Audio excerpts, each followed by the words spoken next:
Pertanyaan, bolehkah berpuasa kita menggunakan penyegar mulut ya? Atau ada pewangi mulut, penyegar mulut dan lain sebagainya lah. Maka sahabat-sahabat sekalian, hukumnya dibolehkan.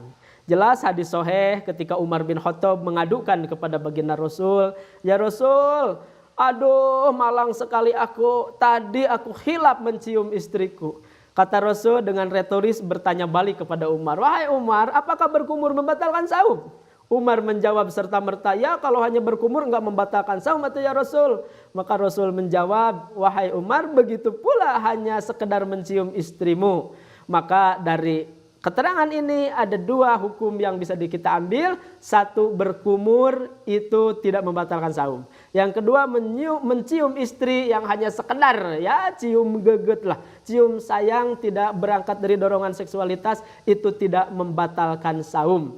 Maka berkumur dengan ya semacamnya lah, penyegar dan lain sebagainya, itu tidak membatalkan saum karena itu hanya ada di wilayah mulut saja. Sedangkan di dalam fikih yang membatalkan itu jika masuk sampai ke jaupun, batnun, sampai ke lambung, itu yang membatalkan saum di dalam fikih. Jadi berkumur tidak membatalkan saum.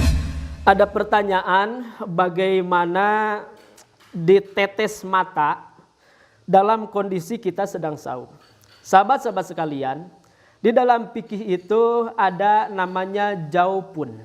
Jika ada sesuatu, entah itu benda, entah itu makanan, ya, yang sifatnya padat, entah itu cairan minuman yang bersifat cair dan masuk ke dalam jaupun, bisa lewat hidung, bisa lewat mulut, mohon maaf, bisa lewat anus dan sebagainya. Termasuk juga ulama lain ada yang mengatakan telinga dan lain sebagainya, itu membatalkan saum. Itu ulama. Tetapi ada ulama yang lain mengatakan tidak semua yang masuk ke jaup itu membatalkan saum. Jika tujuannya bukan litaqwa, bukan kekuatan, tapi litadawa, untuk penyembuhan. Jadi boleh saja misalnya kita ya meneteskan obat ke mata supaya mata kita sembuh dari gatal ya atau kelilipan dan lain sebagainya, maka itu tidak dipermasalahkan. Kenapa? Karena ada dua hukum. Satu, mata itu bukan jauh, artinya bukan terusan ada yang langsung ke lambung, beda sama hidung dan mulut. Yang nomor kedua, jelas walaupun ternyata ada para pakar mengatakan dari mata juga kadang-kala kerasa ke ini gitu ya, ke mulut, tetap tidak bisa dikatakan membatalkan saum. Kenapa? Karena maksud dari mengecerkan dari obat itu tujuannya bukan litaqwa, bukan kekuatan, tapi untuk pengobatan. Maka berangkat dari situ, kesimpulannya kita mengecerkan atau mengobati mata dengan obat tetes itu tidak membatalkan saum karena satu, lubangnya tidak tembus ke lambung. Yang nomor kedua, tujuannya bukan litaqwa tapi litadawa, bukan mengambil kekuatan tetapi hanya sebagai ikhtiar penyembuhan. Ada pertanyaan, apakah kita menghirup obat pelega hidung itu membatalkan saum atau tidak? Sahabat-sahabat sekalian, para ulama berbeda pendapat. Ada yang mengatakan jika obat yang dihirup itu bukan hanya sekedar melegakan hidung tapi menyegarkan badan, maka itu membatalkan saum. Karena tujuan saum tadi supaya kita merasakan lapar, merasakan letih, merasakan ya seperti orang lain, orang-orang miskin, fakir miskin tidak makan. Maka kalau si obat hirup pelega hidung tadi menimbulkan kesegaran secara fisik, maka itu membatalkan saum. Tapi kalau tujuannya ya karena memang benar-benar ini lagi sakit, mampet hidung, dan kita menghirupnya hanya untuk sekedar menghilangkan mampet itu, melegakan hidung itu, maka itu tidak membatalkan saum. Kenapa? Karena kembali ke konsep awal para ulama ahli fikih tentang saum, ada litadawa, ada litaqwa.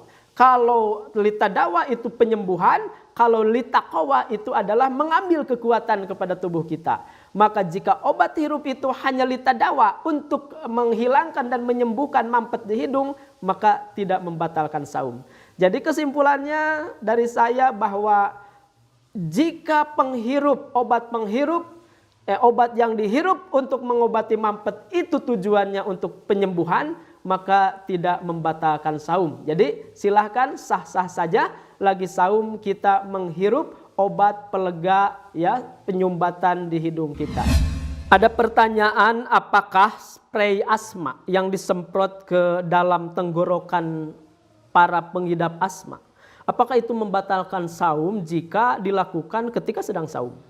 Maka sahabat-sahabat yang dirahmati Allah Subhanahu wa taala, para ulama memang berbeda pendapat. Ada yang mengatakan batal karena jelas itu sesuatu yang disemprot itu cairan, dan cairan itu tentu akan masuk ke dalam tenggorokan. Maka itu membatalkan saum. Itu satu bagian ulama kontemporer, al-mu'assirin.